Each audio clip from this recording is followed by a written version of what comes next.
Olá, tudo bem? Mais uma vez estamos aqui para meditar na palavra de Deus.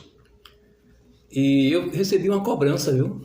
A semana passada, uma pessoa bem ilustre lá do Recife mandou uma mensagem para mim e disse: Milson, fale sobre dom de línguas. Eu quero que você faça um vídeo sobre esse assunto. Aí eu não pude fazer, porque eu estava atarefado com algumas coisas. Ontem também recebi visitas. E ontem ela mandou uma mensagem de novo: Edmilson, tá esquecido? Eu quero que você fale sobre dom de línguas. Mande um vídeo aí para nós entender esse assunto aí. Uma pessoa muito ilustre lá do Recife, muito querida. Aí eu estou tendo a oportunidade hoje de meditar nesse assunto, né? Eu vou meditar aqui pela palavra do Senhor e pedir uma graça, né? A direção do Espírito Santo, para que Ele venha abençoar esse trabalho aqui, que várias pessoas venham entender o assunto da palavra do Senhor e tirar suas dúvidas, né? E assim crescer espiritualmente para a honra e glória do nosso Deus. E para falar sobre dom de línguas, nós temos que entender que, no princípio, toda a terra era uma só língua, era só uma linguagem. Essas variações de línguas foi Deus quem confundiu, porque Deus tinha um propósito com isso. Mas Deus também desconfundiu, dando também o dom de línguas para que o Evangelho fosse pregado a todas as nações. Então nós vamos ver como tudo isso começou aqui no livro de Gênesis capítulo 11, verso 1, que diz o seguinte: Naquele tempo todos os povos falavam uma língua só, todos usavam as mesmas palavras. A Bíblia está bem clara aqui no livro de Gênesis capítulo 11, verso 1, que toda a terra só se falava uma só língua, era uma linguagem só. Só que os homens, depois do pecado, né, as pessoas começaram a querer ser independentes de Deus. Aí os homens aqui orgulhosos começaram a criar tijolos, querer fazer uma torre. E essa torre, eles, olha, vamos criar uma torre e vamos ser independentes, para que nós não se espalhe para lugar nenhum, fique somente aqui nessa torre a nossa geração. Aí se tornaram muito orgulhosos. Aí Deus desceu para observar esse trabalho dos homens. E o plano de Deus, conforme está no livro de Gênesis, capítulo 1, verso 27 e 28, que Deus foi quem criou os seres humanos para eles povoar a terra, não para se isolarem e ficarem independentes, como se não tivesse um dono, como se não tivesse um criador. Não, a nossa vida, quem criou foi Deus. Nós temos um criador, nós pertencemos a um criador. O Criador é o dono das nossas vidas. Então é Ele quem rege as nações, que está no controle de todas as coisas. E nós todos temos que se submeter à vontade de Deus.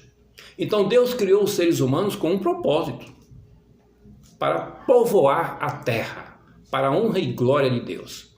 Mas no verso 4 diz aqui: Aí disseram, agora vamos construir uma cidade que tenha uma torre que chegue até o céu, assim ficaremos famosos e não seremos espalhados pelo mundo inteiro.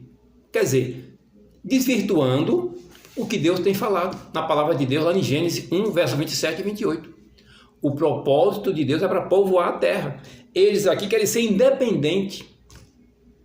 Por causa do pecado, deixa o homem assim, querer ser independente de Deus, como se não precisasse de Deus. Mas quem foi que te criou, homem? Quem foi que te criou? Tudo pertence a Deus. O Salmo 24 fala isso. Tudo é de Deus. Nem a nossa vida, a minha vida é minha, eu faço o que eu quero. Quem diz que é sua? Toda a nossa vida, tudo pertence a Deus. Nós não temos nada. Temos que obedecer ao Criador. Verso 5. Então o Senhor desceu para ver a cidade e a torre que aquela gente estava construindo. Deus desceu para ver aquela cidade e aquela torre, para ver o que aquelas pessoas estavam construindo, né? Verso 6. O Senhor disse assim: essa gente é um povo só, e todos falam uma só língua. Isso que eles estão fazendo é apenas o começo, logo serão capazes de fazer o que quiserem. Verso 7, vamos descer e atrapalhar a língua que eles falam, a fim de que um não entenda o que o outro está dizendo. Tá vendo? Assim o Senhor os espalhou pelo mundo inteiro, e eles pararam de construir a cidade. A cidade recebeu o nome de Babel, que quer dizer confusão, pois ali o Senhor atrapalhou a língua falada por todos os moradores da terra e dali espalhou pelo mundo inteiro. Então, aqui no livro de Gênesis, capítulo 11, Deus está afirmando que quando ele criou os seres humanos, só existia uma só linguagem, uma só língua.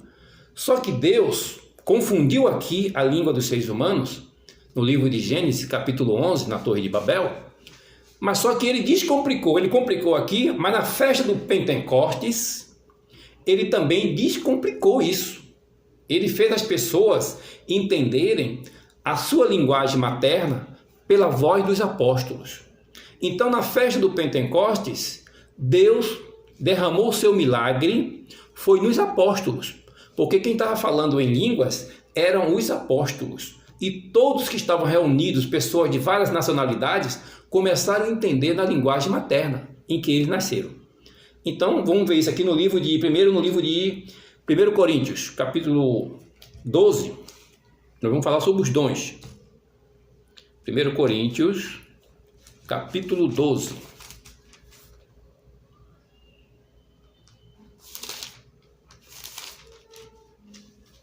Verso 10, diz assim: uma pessoa recebe do Espírito poder para fazer milagres e outra recebe o dom de anunciar a mensagem de Deus.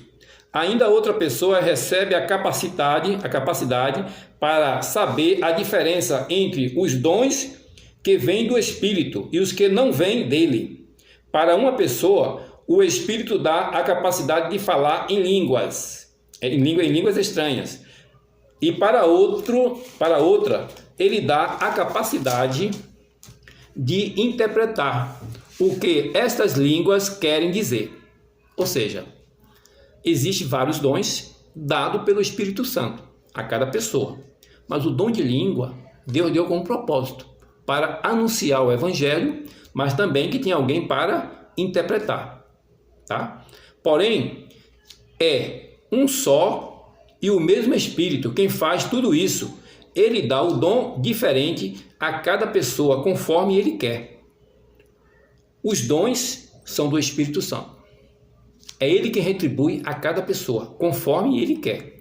E no verso 12 diz o seguinte: Cristo é como um corpo, o qual tem muitas partes, e todas as partes, mesmo sendo muitas, formam um só corpo.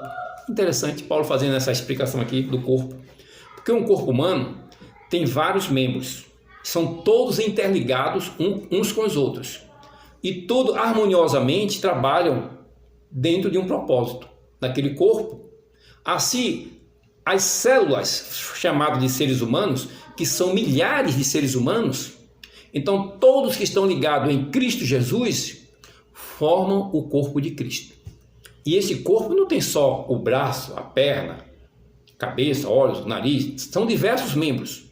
Cada um tem uma função, ou seja, os dons são retribuídos a essas pessoas pelo Espírito Santo, para uma função, para um propósito que é dado pelo Espírito Santo. Então, o dom de língua é um dom dado pelo Espírito Santo, que ocorreu esse milagre nos apóstolos, porque tinha um propósito lá no primeiro século, quando eles, na festa do Pentecostes, se reuniram ali e o poder do Espírito Santo se manifestou ali nos apóstolos.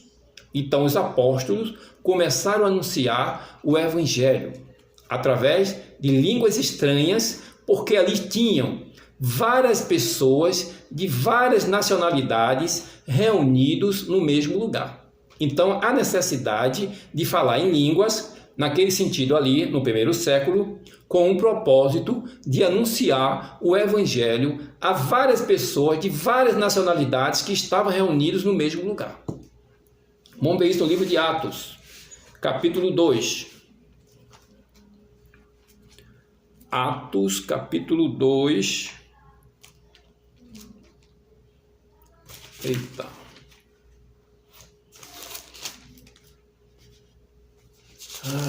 Aqui, livro de Atos, capítulo 2, verso 5. 5, Estavam morando ali em Jerusalém judeus religiosos vindos de todas as nações do mundo. Quando ouviram aquele barulho, uma multidão deles se ajuntou a todos, e todos ficaram muitos admirados, porque cada um podia entender na sua própria língua o que os seguidores de Jesus estavam dizendo. Os seguidores ali eram os apóstolos. A multidão ficou admirada e espantada e comentava: essas pessoas que estão falando assim são da Galileia. Como é que cada um de nós as ouvimos falar na nossa própria língua? Nós somos da Pártia, da Média, do Elão, da Mesopotâmia, da Judéia, da Capadócia, do Ponto, da província da Ásia, da Frígia, da Panfilha, do Egito e das regiões da Líbia, que ficaram perto de Cirene. Alguns de nós somos de Roma. Então, aqui estava numa região, na festa do Pentecostes, foi quando o Espírito Santo se manifestou ali na chuva temporã, e começou o derramamento do Espírito Santo, que desceu sobre os apóstolos. Deixar bem claro que o milagre foi sobre os apóstolos e não sobre as pessoas, a multidões que estavam ali, não. O milagre foram sobre os apóstolos, porque foram eles que estavam falando em línguas. Porque ali tinham pessoas reunidas de várias nacionalidades, como foi citado aqui o texto, e tinha ali as pessoas admiradas. Olha, eles não são galileus? Como é que nós estamos falando na própria língua materna? Ou seja, se tinha ali inglês, francês, alemão, italiano, todos eles ali estavam entendendo na sua linguagem. Mas esses galileus aí falando em línguas, essas línguas, quer dizer, línguas que se entendem, está se falando de idiomas. Era isso aí que estava falando. Então no verso 13 continua: mas outros zombavam, dizendo: esse pessoal está bêbado. Então Pedro se levantou, junto com os outros 11 apóstolos, e em voz bem alta começou a dizer à multidão: meus amigos judeus e todos vocês que moram em Jerusalém, prestem atenção e escutem o que eu vou dizer. Essas pessoas não estão bêbadas, como vocês estão pensando, pois são apenas 9 horas da manhã.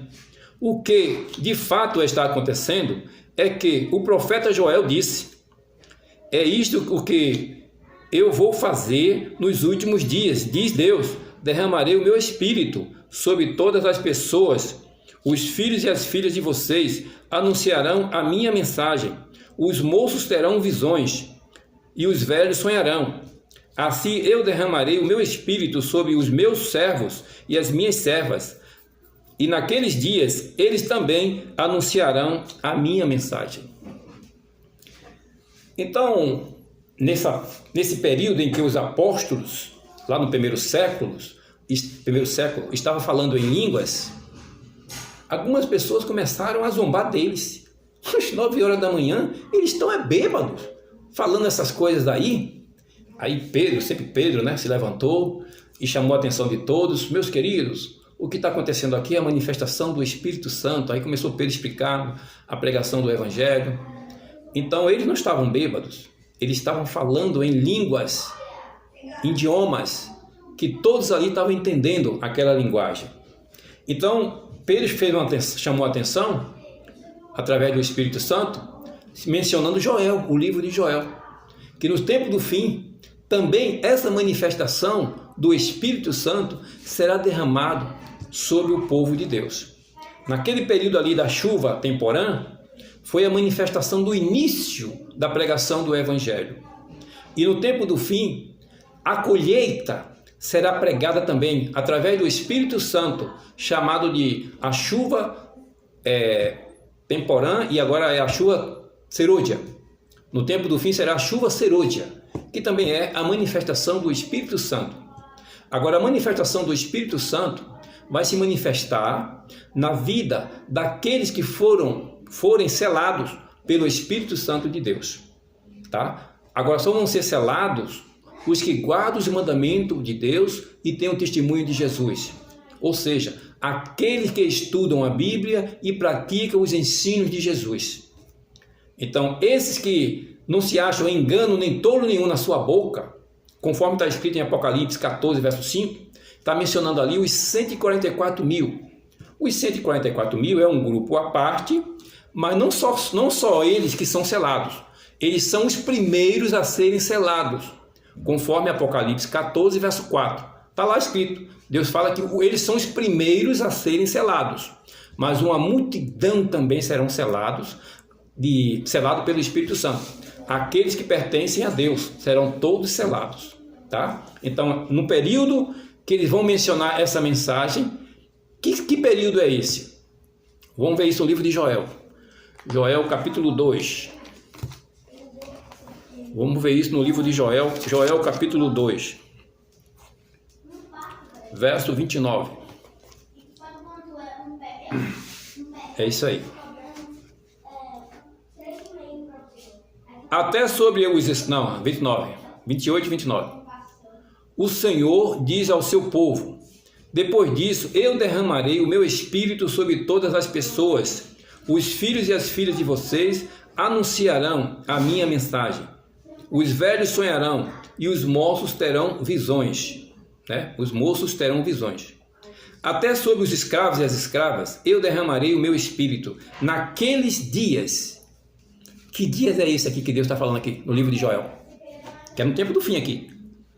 Você está se referindo ao alto clamor. O alto clamor é o período, quando está ali o decreto dominical, que será pregado a tríplices mensagens angélicas através dos 144 mil. Esse período aí do alto clamor são o povo de Deus selados pelo Espírito Santo. Então, esses que vão receber o Espírito Santo, vão receber esse selo, esse período aqui, esses dias aqui, se refere ao alto clamor. Esse período do alto clamor é o período do decreto dominical. É o período mais ferrenho para se pregar o Evangelho. Mas lembre-se que será um período que a colheita será muito grande, porque essa colheita será feita pelo poder do Espírito Santo na vida daqueles que recebem o Espírito Santo, que são selados pelo Espírito Santo. Então, para ser selado pelo Espírito Santo, tem que obedecer os ensinamentos de Jesus, seguir a Bíblia como Deus tem mostrado através dos espíritos de profecia, os ensinos das verdades presentes. Então, todos aqueles que praticam a verdade de Cristo, que seguem a verdade de Cristo, serão selados. Então, nesse dia daqui é o dia do alto clamor, é o período em que os 144 mil e uma multidão de selados estarão juntos nesta obra final, dirigida pelo Espírito Santo para a conclusão da obra do Evangelho. Tá? Então, muitos milagres e muitas maravilhas serão realizados nesse período aqui do alto clamor. Vamos ver mais aqui. O falar em língua foi a vontade de Deus lá no primeiro século. Os milagres foram nos apóstolos. Então, em 1 Coríntios 14, vai falar sobre essa língua. Você falar em línguas e tem que interpretar essa língua. Se você for falar em língua, você tem que interpretar. Não adianta você estar falando em vão. Você tem que falar uma linguagem, mas tem que interpretar. Você tem que entender o que você está falando e falar para os demais. Você fala em língua e interpreta. Se você não tem quem interpreta, tem que ter alguém para interpretar para você. Ou então, não adianta você falar em língua. É isso que a Bíblia vai falar aqui em Coríntios. É a partir do verso... Deixa eu ver. Verso 4. 1 Coríntios 14, verso 4. Aqui nós vamos meditar aqui um pouquinho nessa linguagem de Apocalipse, de 1 Coríntios 14, o que é que Deus está falando aqui? Sobre o dom de língua, né? Verso 4, 14, verso 4 de 1 Coríntios. Quem fala em línguas estranha ajuda somente a si mesmo, mas quem anuncia a mensagem de Deus ajuda a igreja toda. Eu gostaria que vocês todos falassem em línguas estranhas, mas gostaria ainda mais que tivessem o dom de anunciar a mensagem de Deus, porque quem anuncia a mensagem de Deus tem mais valor do que quem fala em língua estranha, a não ser que este já ali né? A não ser que esteja ali alguém que possa interpretar o que está sendo lido, né? Que está sendo dito, para que toda a igreja seja ajudada espiritualmente, né? Deixa eu ler mais uma vez aqui, no finalzinho aqui, né? Eu gostaria que vocês todos falassem em línguas estranhas, mas gostaria ainda mais que tivesse o dom de anunciar a mensagem de Deus. Porque quem anuncia a mensagem de Deus tem mais valor do que quem fala em língua estranha. A não ser que esteja ali alguém que possa interpretar o que está sendo dito, para que toda a igreja seja ajudada espiritualmente. Falar em língua é um dom dado pelo Espírito Santo.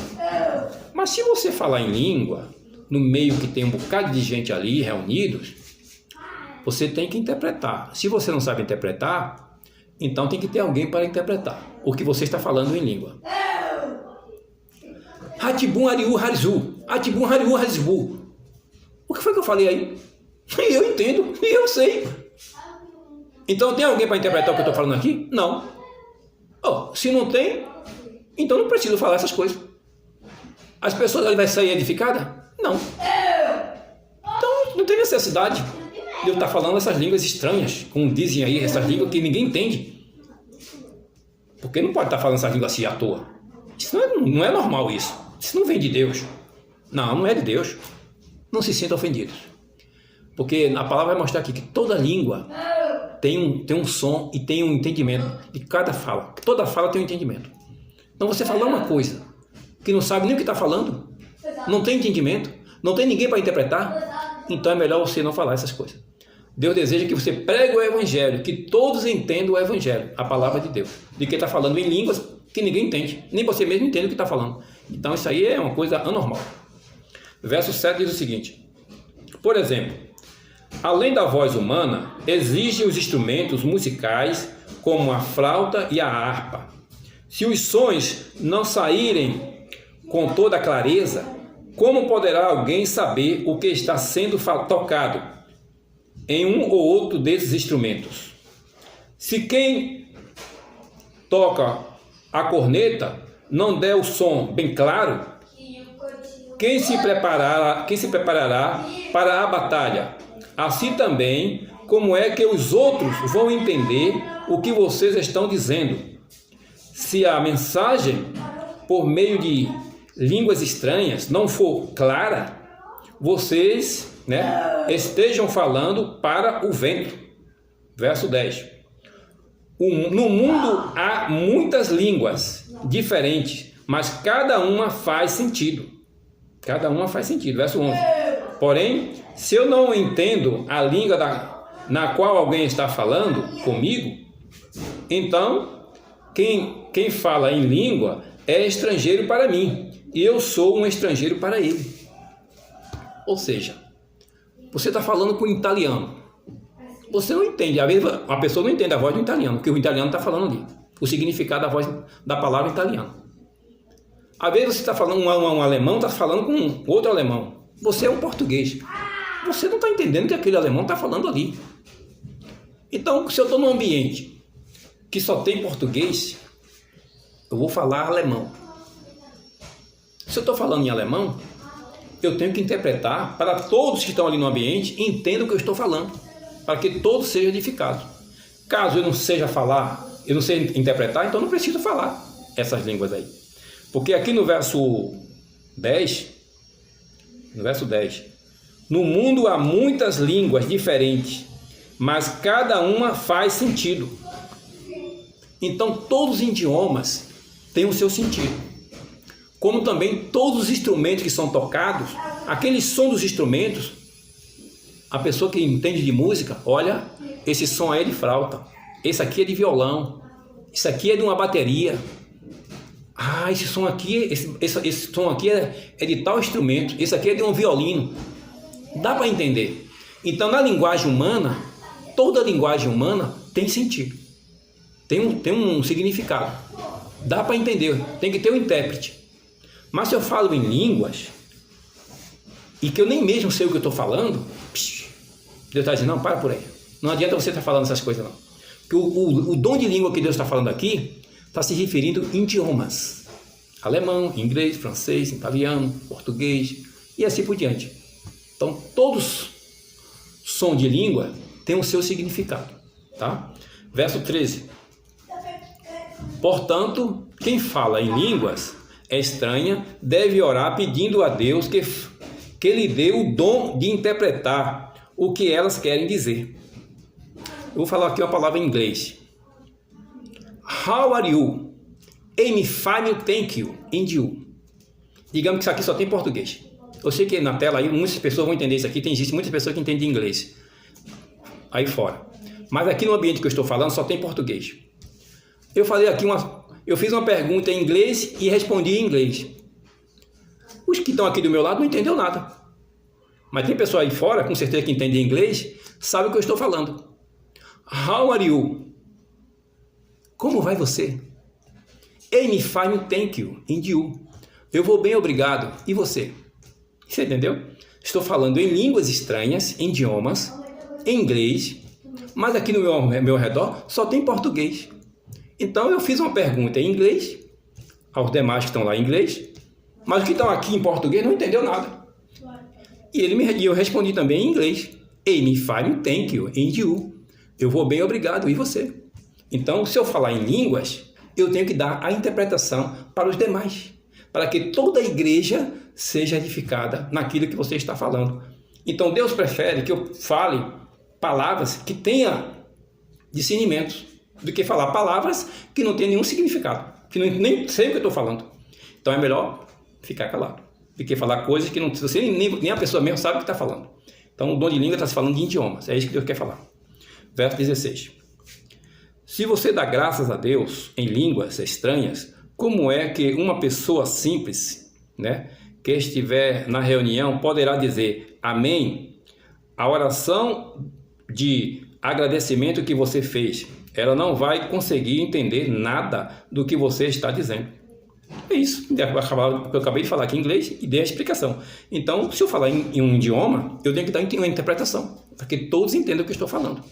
Aí no verso 19 diz o seguinte: porém, nas reuniões da igreja, prefiro dizer 5 palavras que possam ser entendidas, mas assim ensinar os outros do que dizer milhares de palavras em línguas estranhas. O que adianta eu falar um bocado de palavras em línguas estranhas que ninguém está entendendo nada, não edifica nada? Então Paulo está dizendo aqui, eu prefiro falar 5 palavras com inteligência, com entendível, com a pessoa entende o que eu estou falando, do que falar milhares de palavras estranhas, linguagem estranha, que ninguém entende nada. Então o dom de língua não é isso, irmão, essas coisas que andam falando por aí. O dom de língua se refere a idiomas, que todos, aqui no verso 10 está dizendo aqui, capítulo 1 Coríntios 14, verso 10, está dizendo que todo som de línguas são entendíveis. No mundo há muitas línguas diferentes, mas cada uma faz sentido.